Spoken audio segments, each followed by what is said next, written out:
સાબર અવાજ ન્યૂઝમાં આપનું સ્વાગત છે। સંગઠન સૃજન અભિયાન અંતર્ગત નવનિયુક્ત જિલ્લાના અધ્યક્ષોને પ્રશિક્ષિત કરવા આણંદ ખાતે યોજાયેલ બેઠક દરમિયાન ઇન્ડિયન યુથ આઇકોન અને લોકસભા વિરોધ પક્ષના નેતા રાહુલ ગાંધીએ સંવાદ કર્યો અને આવનાર દિવસોમાં તેમની ભૂમિકા સંદર્ભે માહિતગાર કર્યા।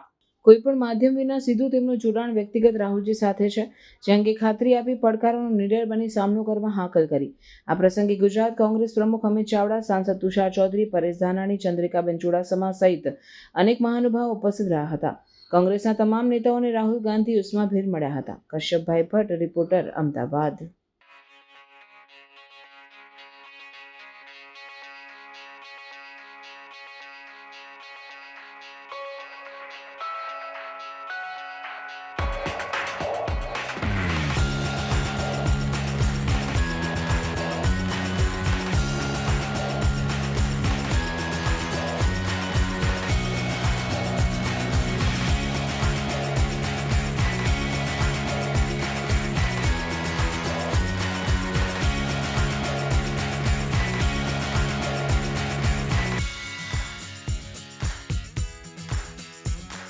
આવા ન્યૂઝ જોવા માટે સાબર આવાઝ યુટ્યુબ ચેનલને સબસ્ક્રાઇબ કરો અને લાઇક કરો, જેથી હવે પછીના દરેક સમાચાર સબસ્ક્રાઇબ કરેલા હશે તેઓને નવા સમાચારની માહિતી મળી જશે।